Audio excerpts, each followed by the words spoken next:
Good morning, everybody. Good morning. Hope you all had a good night last night. Enjoyed yourselves. First session of the day, so we'll keep it bright and cheery and get the day off to a good start. My name's Paul Thompson. I'm the Commercial Director at Sail Training International. Nice to see you all. This session is very much about the Sail on Board programme that you've probably heard quite a bit about already. And we're going to look at the Sail on Board website today with a particular focus on how host ports like yourselves can work with the website, work with STI to the benefit hopefully of your own trainee programs and to the benefit of sail training more generally. I'm going to give you a brief introduction and then Sarah is going to give us a demonstration of some of the website. Natalie from the City of Antwerp is going to talk a bit about the host port trainee program that they ran in the tall ships races this summer. And then Sally is going to talk about how Sail on Board can integrate with your plans for the future and how we can develop the Sail on Board website and program to work more effectively with you and work more effectively for us. So this is very much an ongoing development and we'd like your input as we go through towards the end of this session. If you have any feedback, please give us your thoughts because it's very much work in progress. We think we've made a good start, but it's something that we need to develop as we move forward.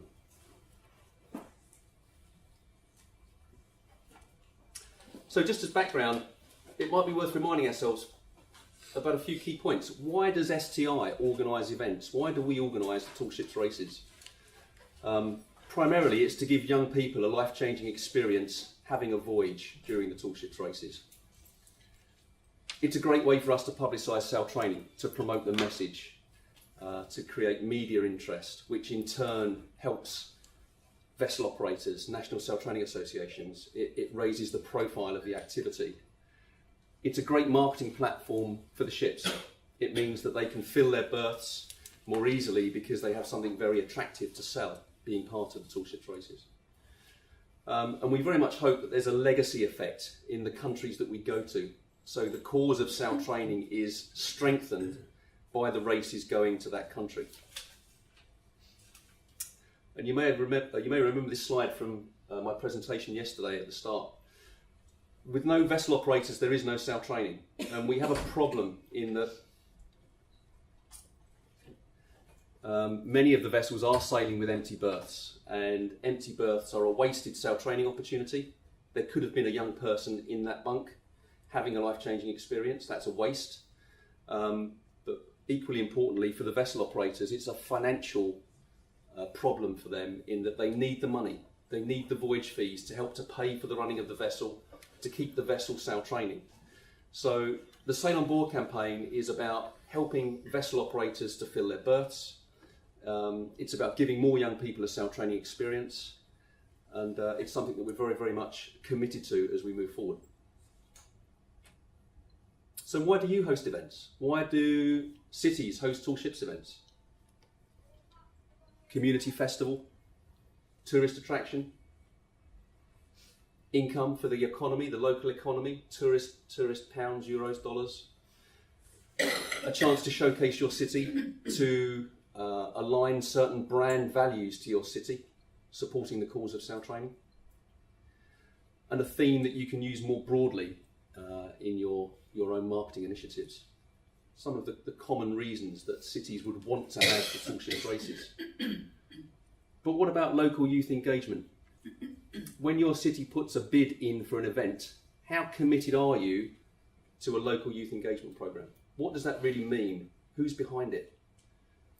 What belief is there in the value of sail training?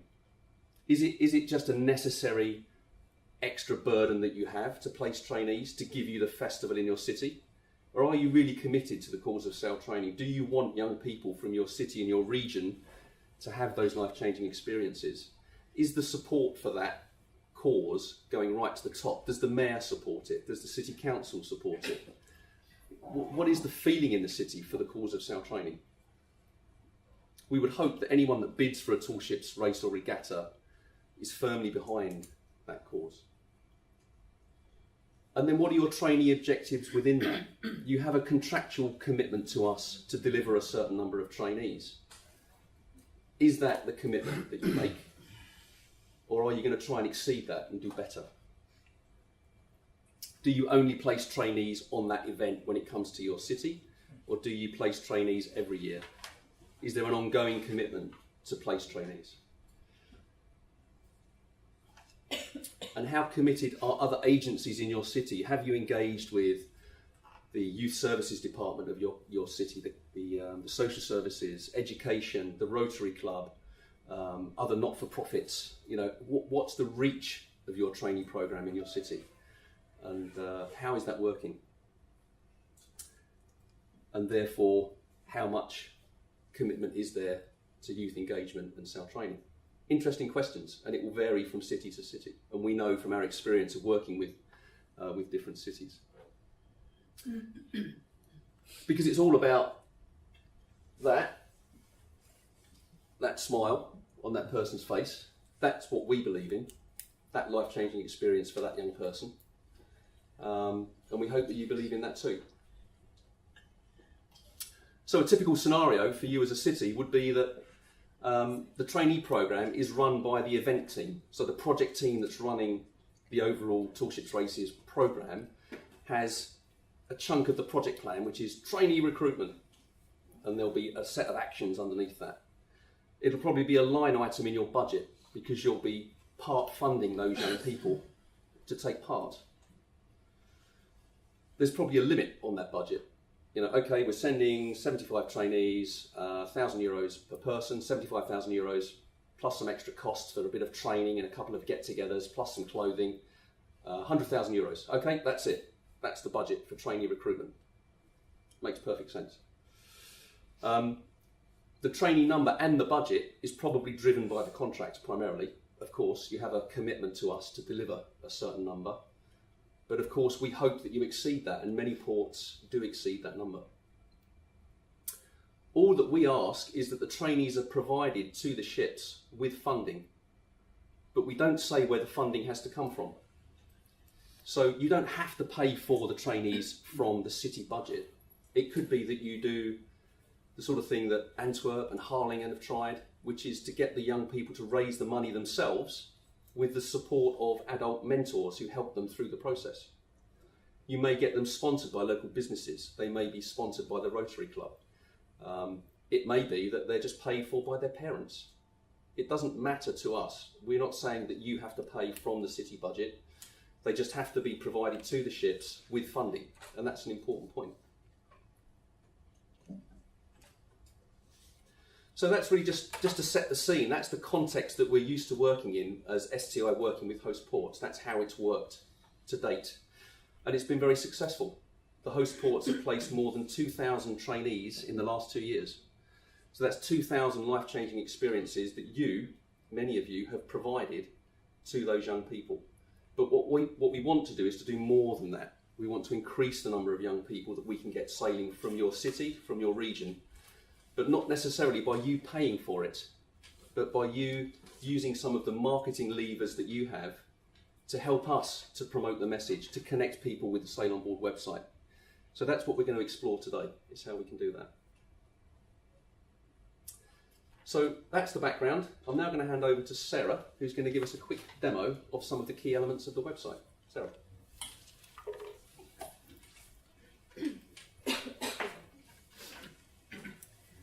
Hi everyone, I'm Sarah and I'm the Digital Marketing and Communications Manager at Sail Training International.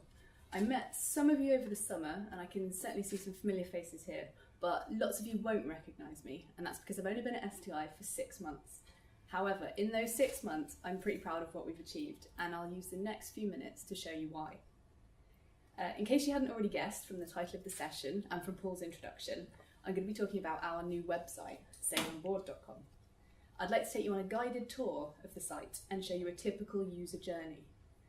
When I say user, this could be a prospective trainee, it could be a parent, it could be a teacher, it could be a carer, it could be another educational establishment, and so on. We'll look briefly at the main pages of the site, including our dedicated pages for host port trainees and for trainee fundraising. We'll finish with a look at our event and our port pages, which is obviously the focus of this session. My aim is to demonstrate the potential that Sail on Board has to help you guys, the host ports, in recruiting funded and self-funded trainees. At STI, our mission is pretty straightforward. It's the development and education of young people through the sail training experience, regardless of nationality, culture, gender, or social background. Essentially, we want to help as many young people as possible have an adventure under sail.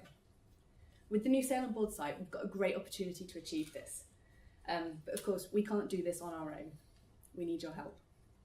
Sail on Board is for the benefit of everyone involved in sail training. This could be vessel operators, trainees, and ports.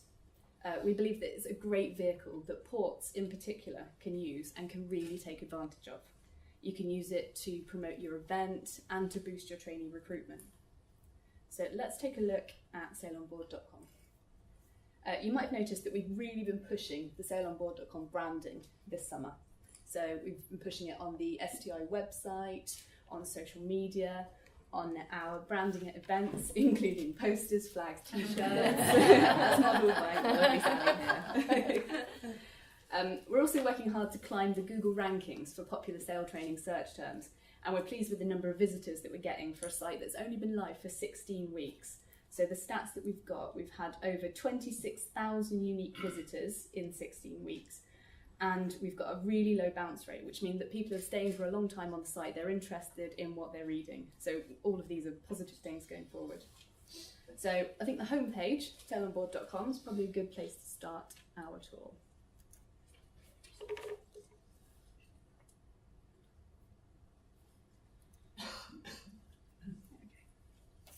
So welcome to sailonboard.com.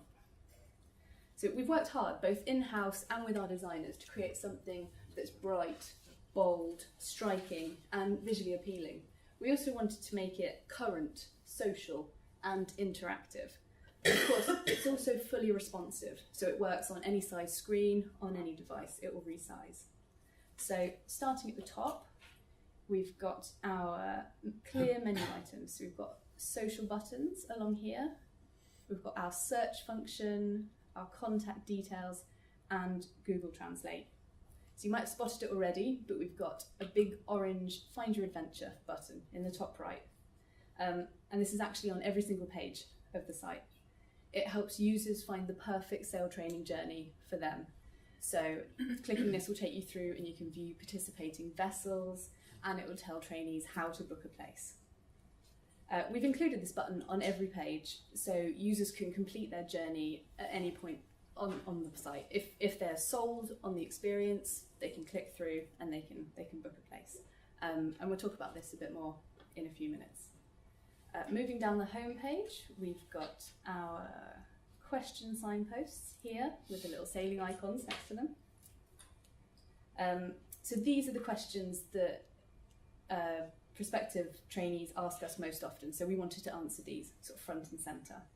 So if we click on why have an adventure under sail, this takes us to our life on board section, and here trainees can learn what's really involved in sail training.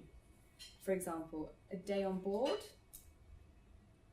takes you through to this section, so you can learn about what's involved in watch duty.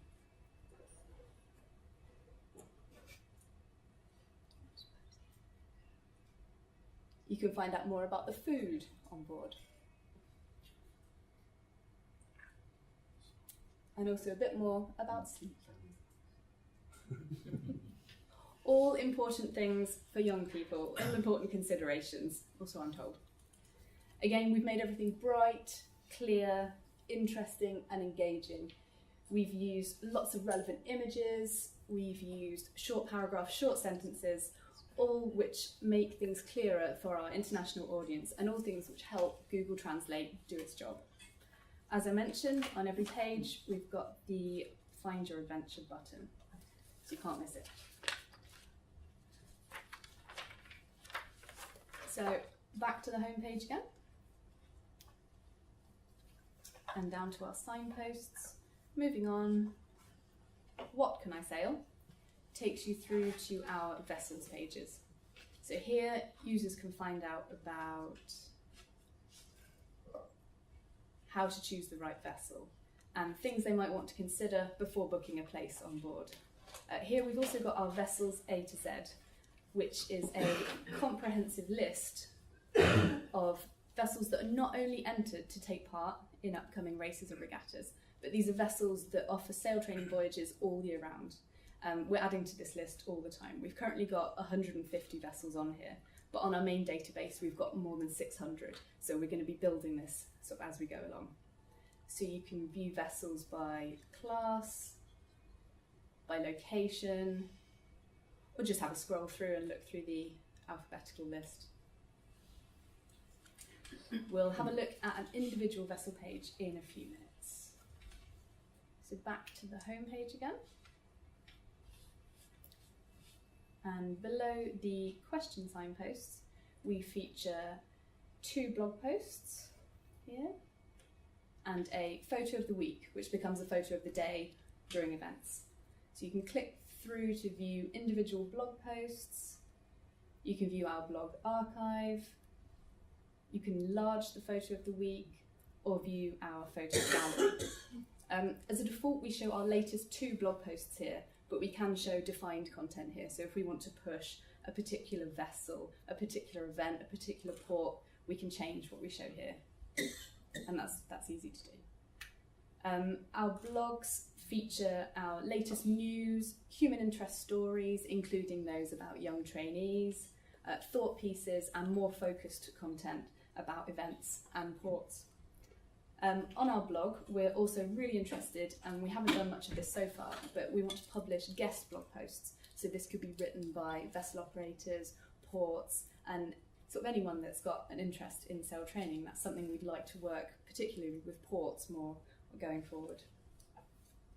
Scrolling down below the blog section, we've got our bright and colourful testimonials and social section.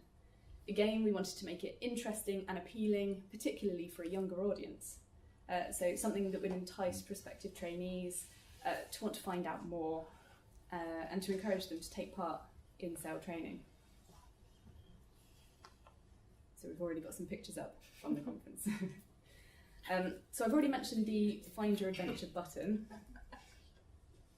that's on every page of the site. So when you click on it, we've tried to make the journey as simple as possible from here. Quite simply, you choose what sort of adventure you're interested in, when you're interested in taking part,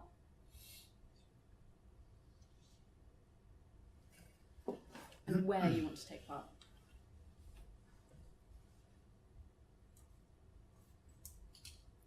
So as you can see, I selected a race or regatta in 2017 on a tall ship in Europe, and this populates a list of participating vessels. So from here you can view an individual ship, or you can choose to compare up to 3. So let's take a look at Christian Radek. Take a look. So we're now looking at an individual vessel page. Here we include all the information that we've got available about a vessel. So this includes her stats across the top here. We've got bright, interesting images, not just of the ship at sail, but we've got images on deck, we've got trainees working, we've got below deck living conditions, things that trainees... Sorry. Oh, I thought you were asking. No, yeah, after that. Is the list of vessels coordinated with the entrance? Like when they sign up to go to races? We've got, I'll come to that in a sec. We've got a list of entered vessels. So from an event page, you can see which vessels are entered in a particular event. Okay, so but the A to Z is all the vessels. So the first page where you said regatta in Europe 2017, yep. There could be a vessel on that that's actually not in the regatta? Oh yeah, no. If you put race or regatta, then it will be all the ones that are entered in a race or regatta. Okay, so that's an interactive. Yeah. Yeah. So moving on, we've got reasons to sail on the side. A full spec, more information about the vessel, so things that sail trainees are going to be interested in. So are there showers on board? Which languages do they speak on board? Are special diets catered for? And things like that. More information about their sail training program. future events that they're entered in, past events that they've taken part in, full biography, vessel website, social buttons, social previews, and also we can include 3 related blog posts at the bottom here. So it's a lot of information, a lot of useful information for a prospective trainee. So if someone decides that this is the right vessel for them, they can click Find Out More, which takes them through to a vessels page, and they can book their place. Of course, this is just one example user journey, so not all users are the same, and not all prospective trainees are looking for the same thing. So what about those who need financial help to take part in sail training? What about those who need further assistance? What about those who just want more information? So that's why we've got a tailored support section. As you can see, we've included the support button in a prominent place on the main menu. We just wanted to make it as easy as possible for people to find the information they needed to take part. So if we go into the support section, here we've included lots of information about the help that's available for prospective trainees. We've also included our contact details here, and we've actually got this information across the site. So the inquiries at sailonboard.com email and our phone number is across the site. So if someone wanted to chat to a real person or just drop us a quick email, they can talk to someone, they can get some answers if they've got questions or concerns. So let's take a look at a few pages within the support section. Starting with Fund Yourself. Here we've included lots of information, tips and ideas for fundraising to cover the cost of sail training. We've used lots of information here that past trainees have actually given us themselves about how they raise their money to pay for their voyage. As you can see, we've got a section on bursaries, which includes information on the bursaries that are available, deadlines, how to apply, and that sort of thing. And we've also got the host port trainees section, which is obviously relevant to this session. So if we have a look at the host port trainees section. So at the moment, we've got quite general information here about how the host port trainee scheme works. But this is just a springboard for what we can achieve in the future. We're looking to put a lot of work into these pages to improve them and to make them as helpful as they can be. Looking ahead, we'd like to include country-specific information here. So we'd want to work with host ports to do this in the future. We think it would provide great value to prospective trainees to have something like that on these pages. So I'd like to finish my little section by showing you our events and our port pages. So as soon as an event is announced, we load up all the information onto the events page, and we update it as more becomes available. Since we've been here at this conference, the Biscay 2018 event has been announced, so it's not quite up on here yet, but it will be next week. I think if Dublin are here, we need more information from you. So we work hard with ports to collate all the information that we put onto our events and our port pages. So we really do need your help, we really need your input, but more on this in a sec. The main event page here, it gives an overview of all our upcoming events. So as you can see, we've got the route map, we've got the ports, we've got the dates, we've got the race legs.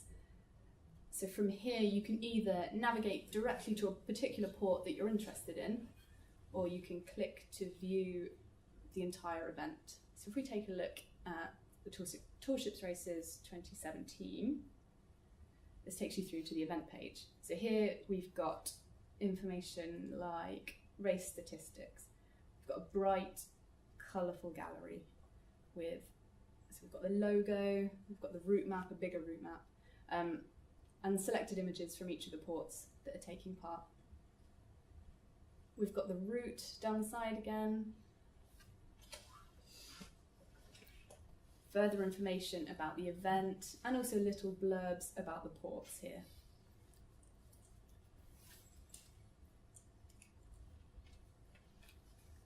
On these pages, we've also got the entered vessels list. So this shows all the vessels that are entered to take part in this particular event, split out into races. So from here you can click directly through to a vessel page and find out more information or book your place.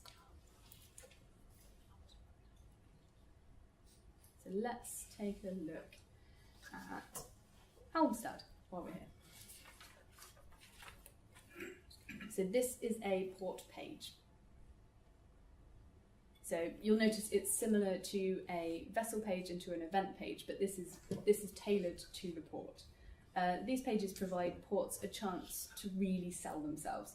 Obviously, we'll do as much as we can to promote individual ports, but we need your help. So we've got the opportunity to include lots of images. I'll show you a few here.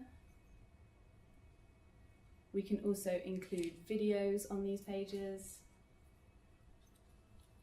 such as this one here.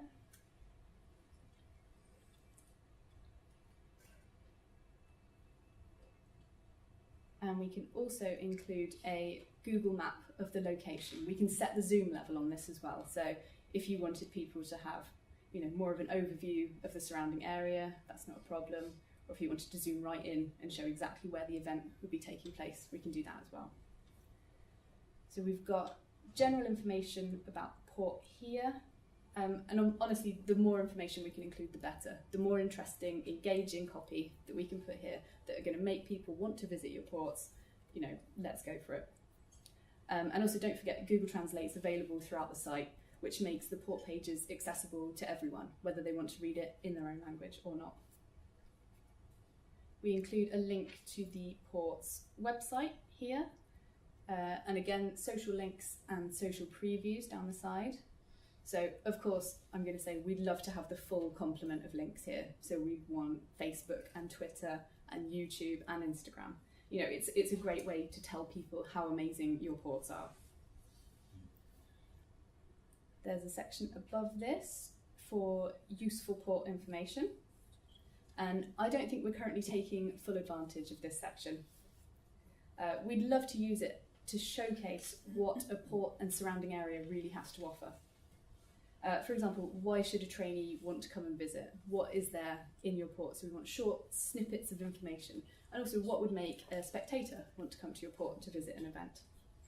I think some of the information we've got at the moment is a little bit dry, but we've got the opportunity to make it exciting and interesting. So why not go for it? Below the port information, we've got the opportunity to showcase up to 3 related blog posts here. And as I mentioned earlier, these could be news stories written by us, or these could be guest blog posts written by ports. We're open to promoting ports in any way that we can, so we're willing to work with you guys to fill these spots with interesting content that's going to entice people to want to visit. In the future, we're looking at including a host port trainee scheme button on the port pages. So this would direct users to a host port trainees scheme section on your website or microsite if you have one. Obviously the button could be time sensitive depending on time of year and stage of recruitment, and we could add it or remove it as required. But we think it would be a really good way to direct people to the information they're looking for on your sites. And finally, we're including our past events in a past events section here. At the moment, these are just archived pages, but I think we could do more with these. Going forward, we'd like to turn them into proper legacy pages. So these would have extended galleries, visitor numbers, other stats, roundup stories, links to NSTOs, and among other things. We think this would be a fantastic way to record past event information, and it would provide a great starting point for when a port hosts an event in the future. We can build on from that. So,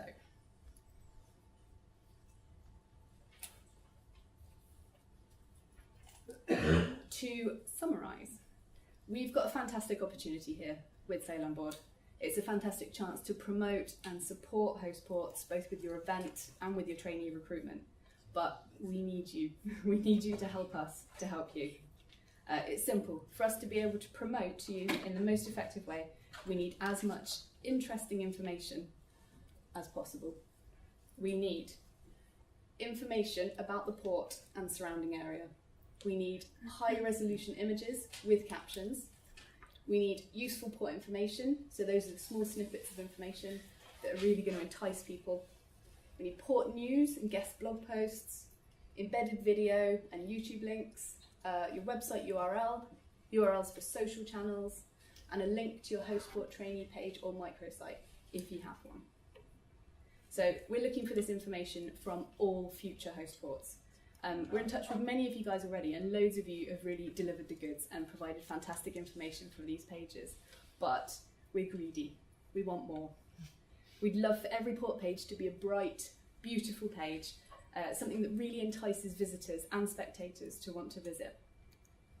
So we're here, we're available, we're poised, and we're ready to update your port pages. So please get in touch with any additional information you have, and let's make these port pages really shine. So feel free to email any of us at any time with any information you want changed, anything you want added, and let's work together to make these pages great. Thank you.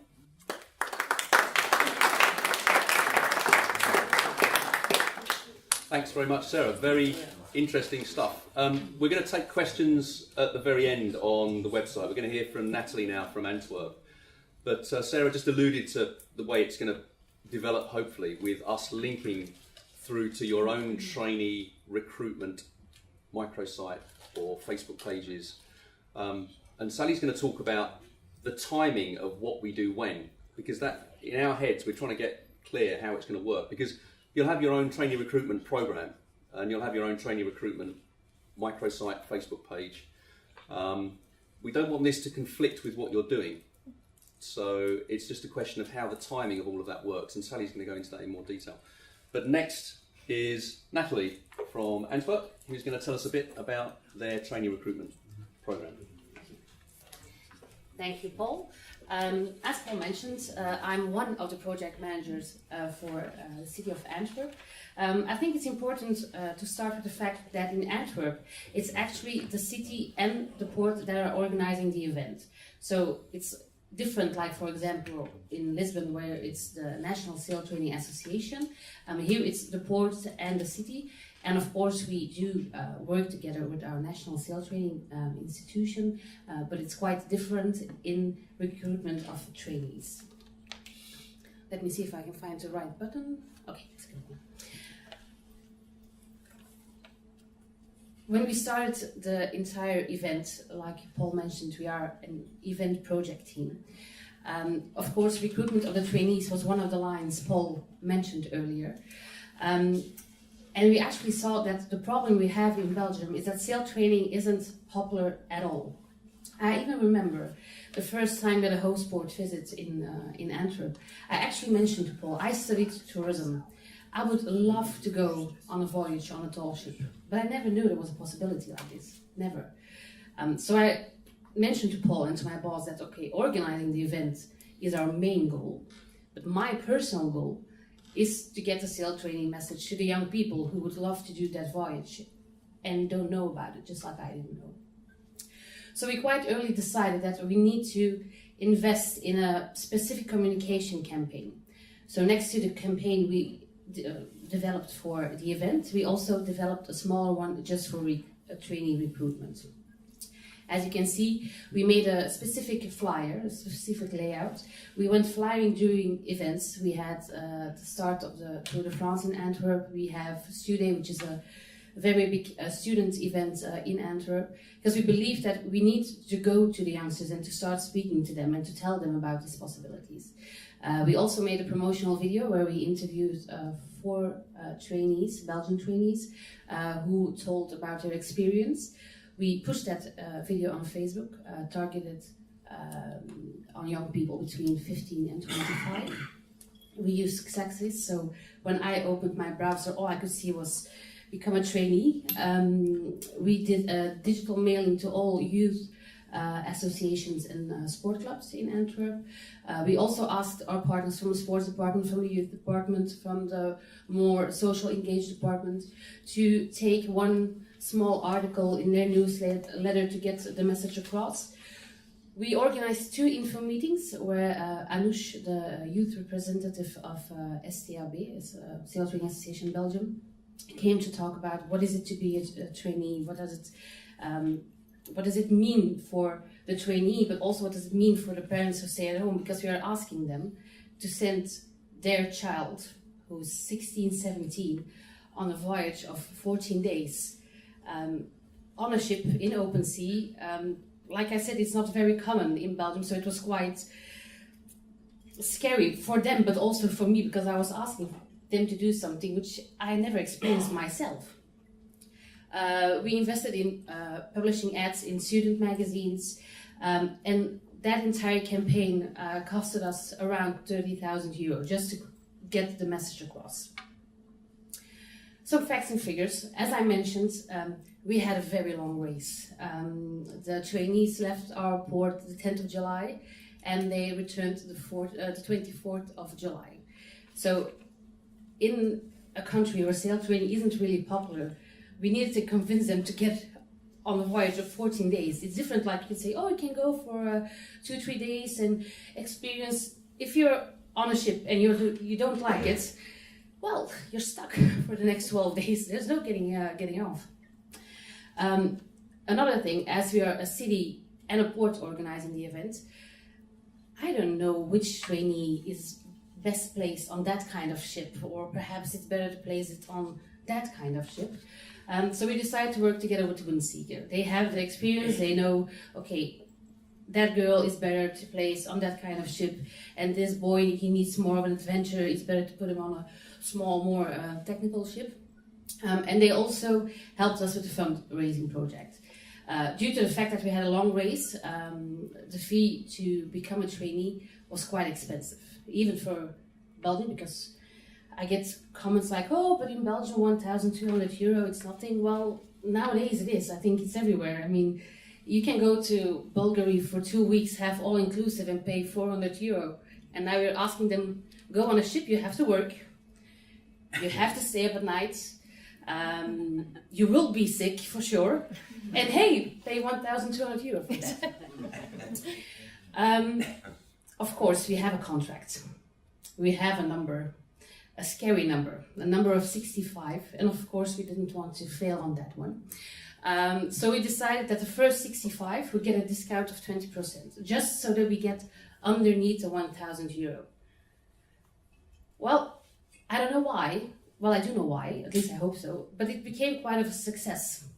So the first 65, we just needed to send out an email and post it on our social media like, okay, the first 65 are sold out.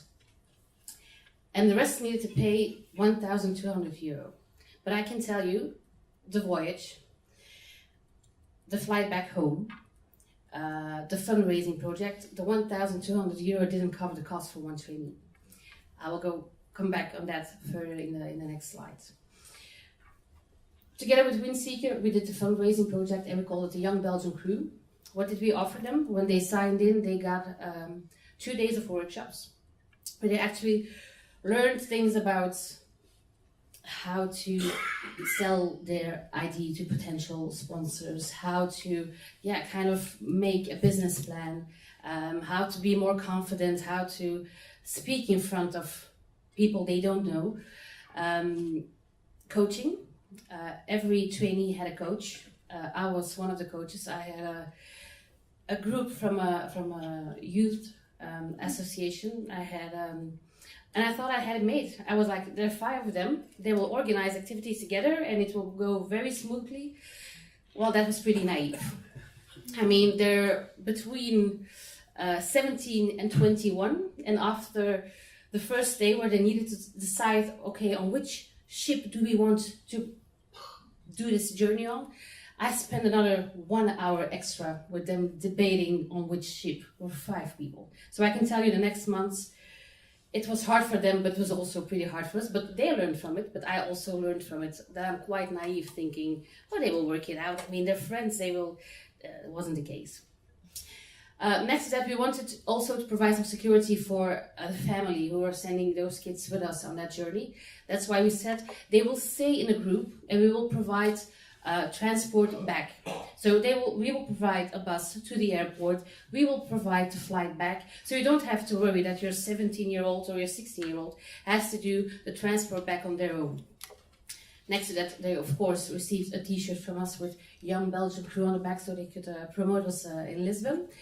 And also to secure that there is a legacy, they became member of our National Sail Training Association. So it means actually that now STAB will send out an email to all those trainees who have participated in 2016, just saying, listen, did you enjoy it? There's another possibility. The races aren't starting in Antwerp in 2017, unfortunately, but you can participate starting from another host port.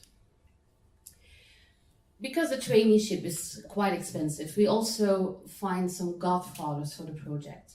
We had 2 main companies sponsoring our trainees, and in total they invested 68,000 euro in the project. So it means that one trainee did their fundraising and collected with no problem 1,200 euro and paid their voyage.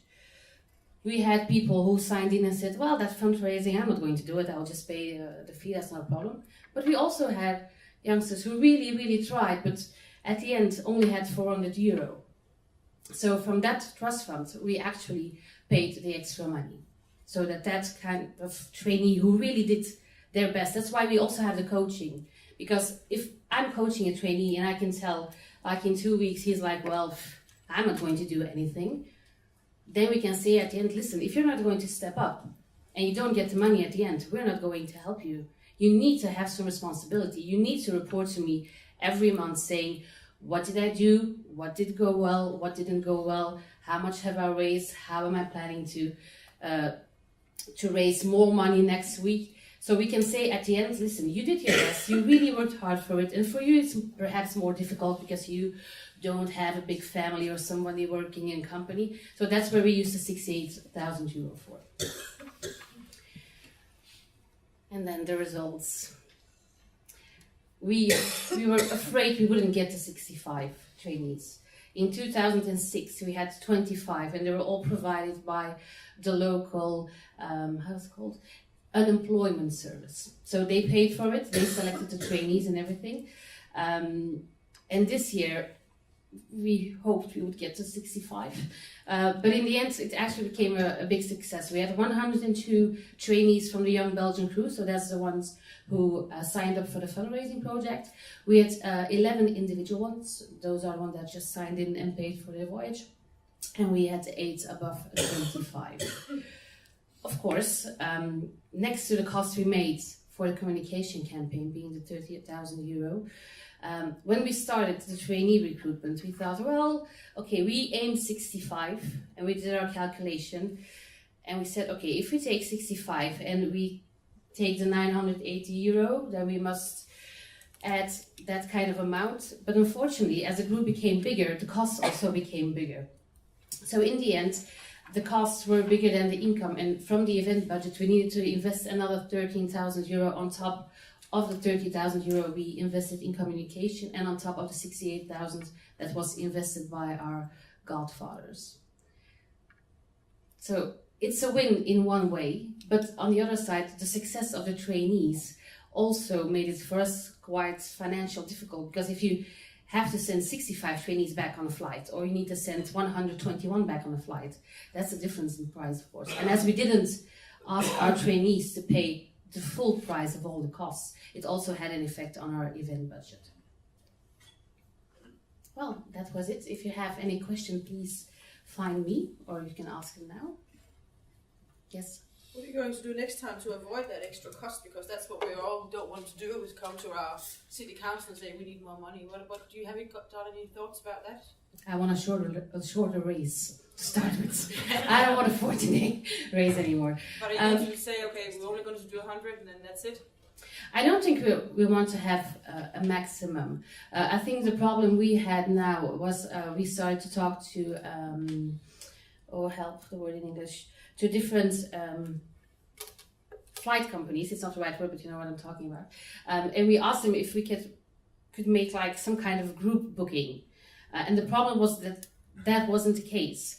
So when we actually knew, okay, this is how many trainees we have, the price of the ticket went from 89 euro to 125.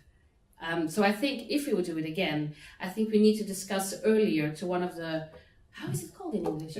Airlines, thank you, God, great.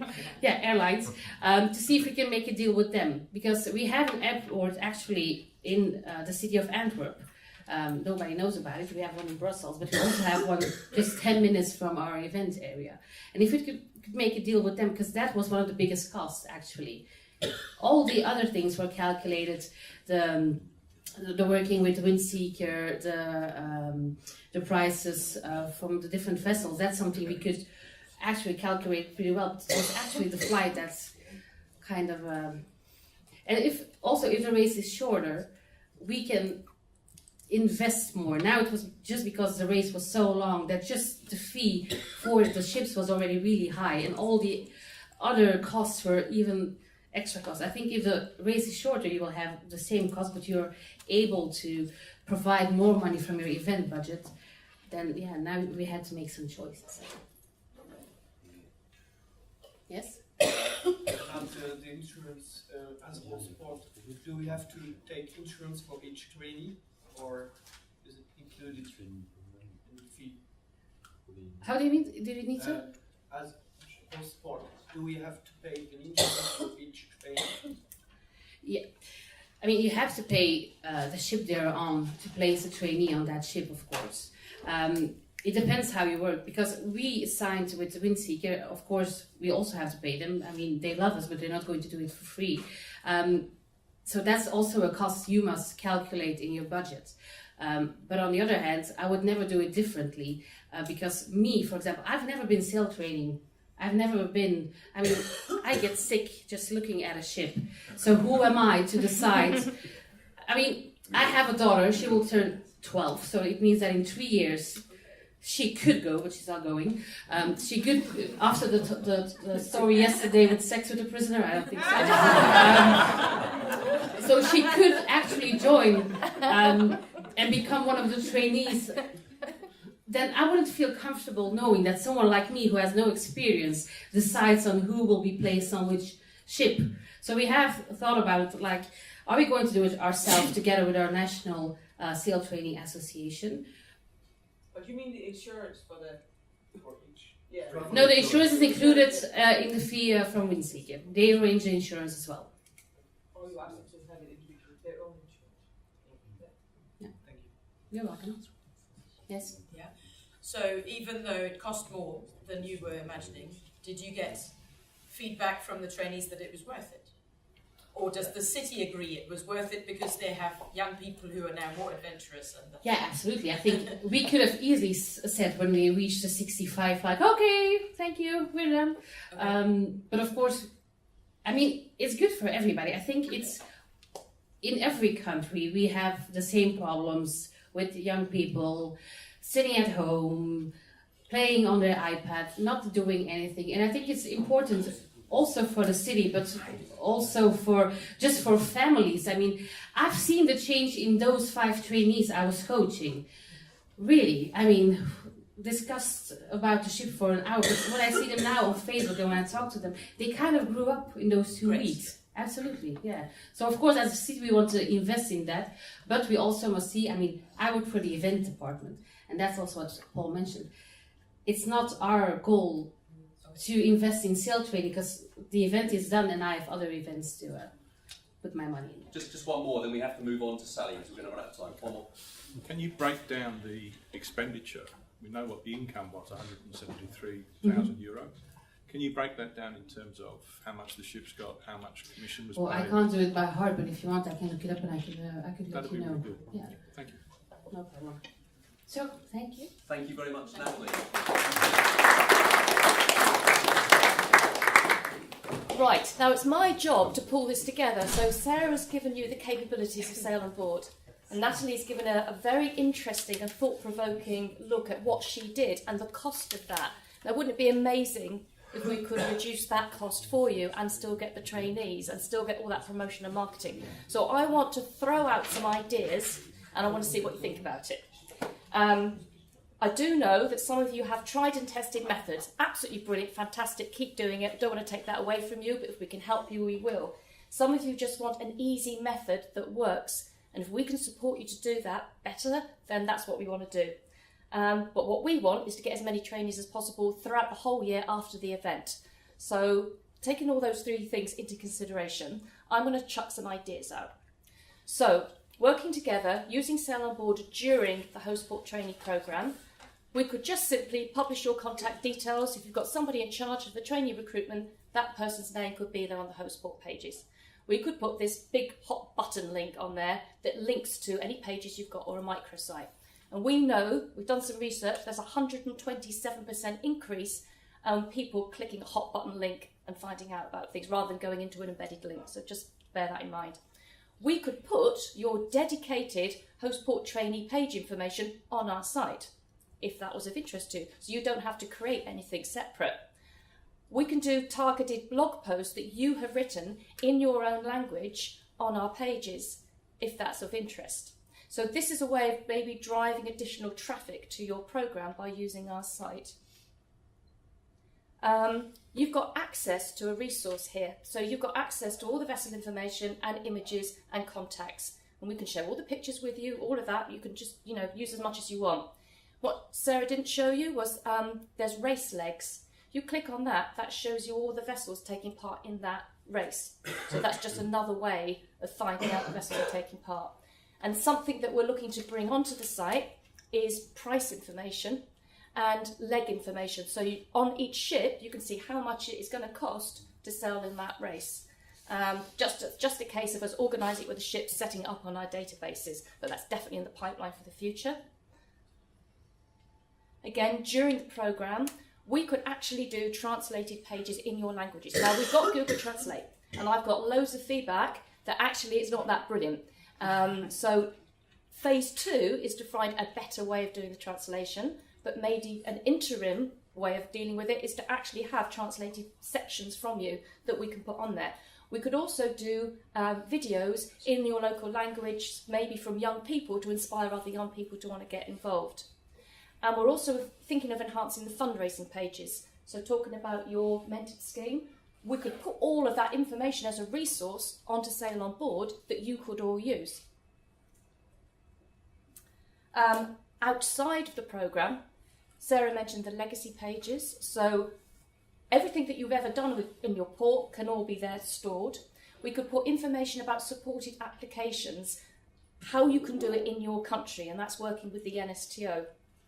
And the reason we'd be keen to do that is because it might encourage you to want to promote sailonboard.com outside of our events, because we would love you to do that, because that means that even though the ships are there for like 4 days and they go, the local community can still feel that they can be part of the event and they can still be involved. And you're not responsible for having to find trainees or do anything else, but if you could just support sailonboard.com, it really gives us a real push.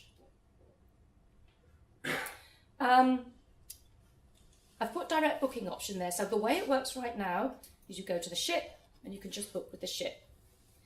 What we are doing, and this might be of interest to you, we're doing it initially for RDV, the Rendezvous Transatlantic Regatta.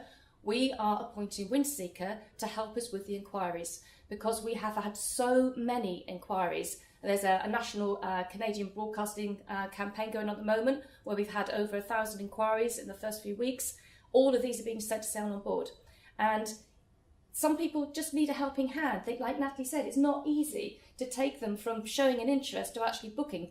Apparently it takes 12 individual emails to get a trainee through that process. And Windseeker are experienced at what they do, and they've done it all, so much. They know how to hold a trainee through that process. And all they're taking is a commission from the ships. So if they place a trainee on that ship, and if the ship can do it if they want to, it's optional, but it's an added service. So could there be an option that we could work with you on that, and we could tell you how many trainees were placed through Windseeker from your countries?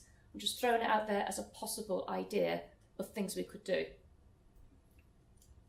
So that's what we were thinking. What do you think? Yeah.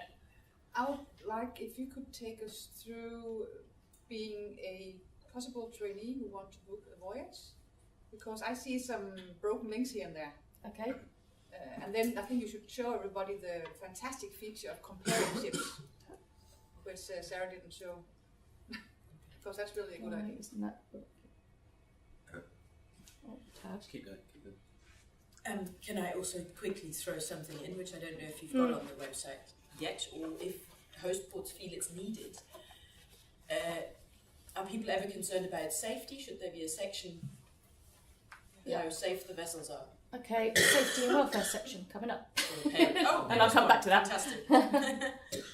Yeah, absolutely. Because a lot of it's actually it's not parents just will want it's to know. parents that are looking at this, and the inquiries that we are getting are from parents.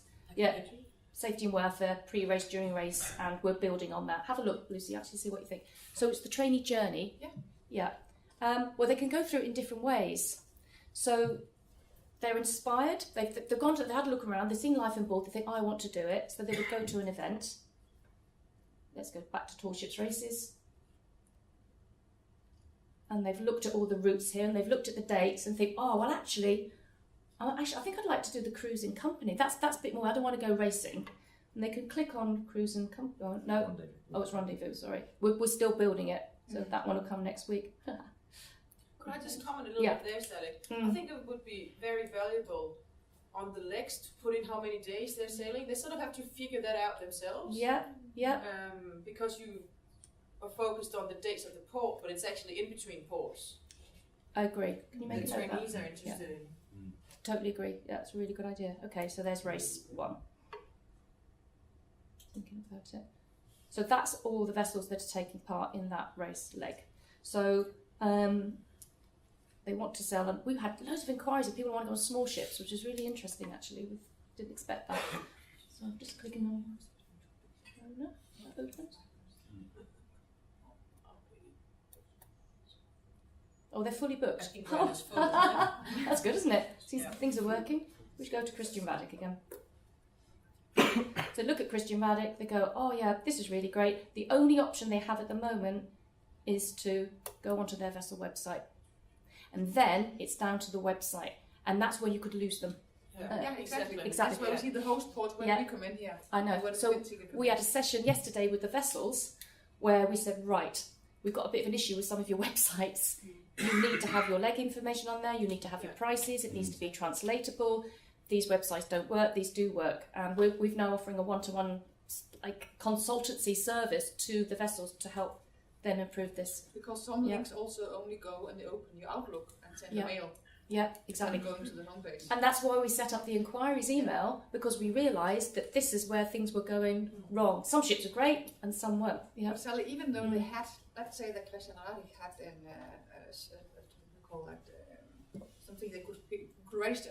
People could register here and say submit, and then they hopefully will be trained in that ship. Yeah. Where do we come in? Where do Windseeker come in? Because now the link is between the trainee and the ship. If we use Windseeker, they can record where that trainee has come from, and then we can report that back to you. This is the key point, and I touched on it earlier. It's how does this fit with your program? Because you are going to have a recruitment campaign. Yeah. You're going to have a URL, a Facebook page where you send interested young people from your area. Now, we haven't worked that out yet, but you don't want to lose them booking direct to Christian Raddick.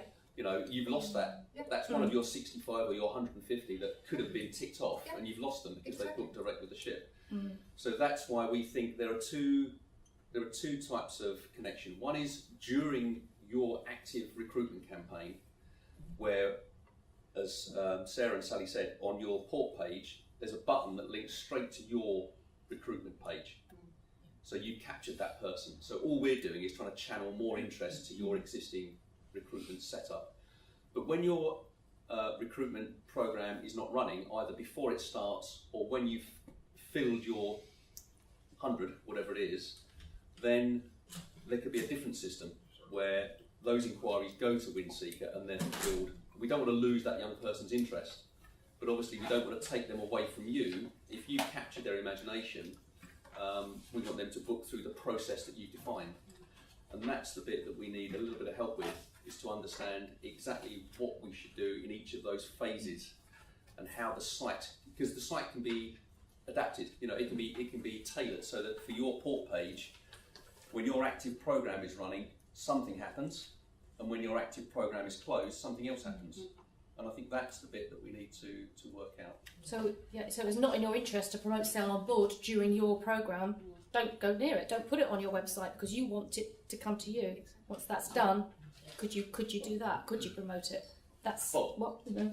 Yeah, there's a couple of points really, and it's how that works in the sense of when we're talking to ships, they're telling us that they require a number of trainees. I don't know how that works with the booking via the ship or via Windseeker, so that there's a certain amount that we're committed to.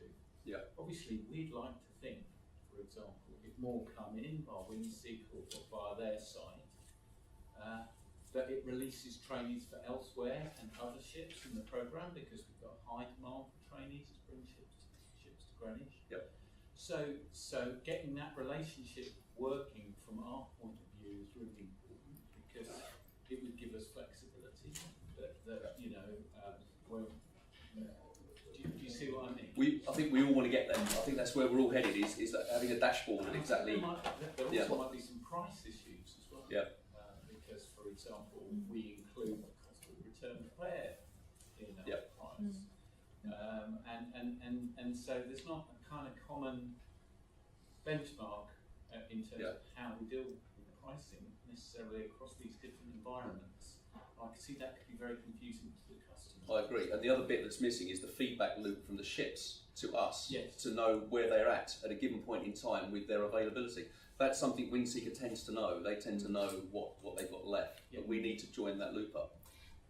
In addition to that, one thing we have been talking about is keeping a record of trainee number availability. So we're going to give the vessels access to their additional part of the database so that they keep a record of how many places are still available. So everybody knows there's only 4 places left on Christian Radic, for example.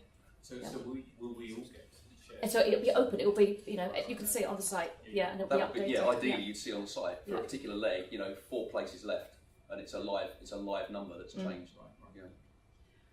The man at the back. So for example, just with that, if we've agreed with the ship X amount, we need to be clear that it either is that X amount, or when if they receive more queries, then they can fill up more. That's the situation we'd like to see, so that we can then take that funding to those places and put them onto different ships. Yeah. And maybe have got places. Yeah, and it depends, because not all host ports work with Windseeker either. If you are working with them, it's easier to see the big picture. If you're not working with them and placing trainees from the host port directly with the ship, then that's again, it's not all joined up, and that's what we have to address as we move forward. So back to back, and then Craig, and then Cole. Yep. For the ships, it might be very interesting to work together directly with the ports. One way of keeping track of where the trainees are coming from is to include a code when you redirect to the page. Yes. And, for example, get a 10%, 20% Yes. off, and that will be reimbursed by the city, and that way you will keep track. And if we get 50 from Halmstad through our own webpage, we report back, okay, you have succeeded with 50 people. And again, that definitely is where we should be going, because at the moment, if you click through directly to a ship's web page, we pretty much lost that person through to that web page. We need the ship to tell us what they've done with those click-throughs, and that depends on the ship having the. But we also have Google Analytics, so we can tell how many people have gone through as well, just as an aside. But, Google Analytics doesn't tell you. It's not stable, it's not specific. Not sure about I was going to say, actually, if you truly implement the abilities of the analytics, your tag managers, you can find out an awful lot about what someone does even once they leave your website. Yes, but as I said, it's because of EU regulation and privacy settings, it's restricted by law that you are not allowed to see what I as an individual have done on. Oh no, but what we can do is we can see them pass out as, say, user 246914, and then we can marry that up with what you find on the vessel page, and when the vessel on their own website, we can tag those two people together. So I can tell them, for instance, that we gave you 6 people, one at 22 minutes past midday on. That opens up for discussion. If you really or if you're not, with a code, you will be. It's much easier with a code. Yeah. I mean, we need to get to that point. Yeah. We need to get to that point. As I told initially, it's responsibility that the ship staff in dialogue with the ports. Yep. Craig? Yeah, speaking from the host port perspective, Bermuda specifically, and I understand it's kind of different in different host ports maybe, but we are not just looking at those, our trainees, right, specifically bursaries, those that are going to Bermuda, from Sanesh in this case, or from Bermuda to Boston, because it all depends on the trainee's schedule, their availability, their budget, how much of their contribution can they afford, etc. So we're really looking at it as wherever in the race, whatever leg they want to participate in, we want them to do that on whatever ship, whether that ship is coming to Bermuda or not. Okay, that's great. And because it's everybody working together. The other, along that, goes with an issue of equity and equality. We want to make sure that nobody is advantaged or disadvantaged, nobody being the ships in terms of our placements. So we need to make sure that there is procedures, policies in place to ensure those placements are happening, whether we go through Windseeker or through Ceylon and then to Windseeker, etc. So that's part of it. We'll also be instituting some criteria by which placements will be made. For example, child protection policies, etc. Yep. So yeah, I think that goes to the safety piece. Yeah. So just to reinforce those are going to be very important. Yeah. Right. Is the Oman bursary scheme going to be involved or available to people doing regattas, like the rendezvous? As I understand, yes. yes. All races, regattas, Oman bursary will apply. Yeah. Okay. Yeah. Cool. Well, I just wanted to add congratulations on the great website. And I think as a host port, we also have to focus on the great marketing opportunities that it will offer us. And I also see some hiccups. Yep. But maybe it's wise to do that in a smaller group. Yeah. Talk about price settings, and because they are the hiccups. But I see the great opportunities so far as well. Yeah. I think we should also trust the vessels. Yeah. I mean, we build relations with the vessels and we make agreements. Because they won't go to a port without asking questions to us about of course. etc. Yeah. We have to work on a little bit adjusting the system, I think. So we're not going to do anything unless everyone's happy. We don't want to cause a hiccup. Yeah. So I think we're okay at the moment. But I see a lot of opportunities. Yeah, that's good. Yeah. We want this to complement your own training recruitment program. We want it to be a real benefit to the ships. And we want to get more young people sail training. So I think we're all in the same direction, but as you say, we just need to find the fine tuning to make that work. Yeah. And it's going to be a development over the next period where we need to keep talking to everybody and working it out. But I think for the minute, we're into the coffee break by about 10 minutes. So one final one from James. I was just going to say, how many ships are actually involved with Windseeker? Because it looked like only 16 on their website. And you've got, 40 in the event? So have more signed up now that you've started this? No, it's a personal relationship that the vessel has with Windseeker at this stage. It's got nothing to do with us. But we are contacting all the vessels taking part in Rendezvous, probably next week, to offer them the opportunity to have Windseeker place trainees on their vessel if they want to. So it's everyone on Rendezvous, but it depends on who takes it up. Thank you very much for your time. We'll continue the conversation in the bar. Thank you.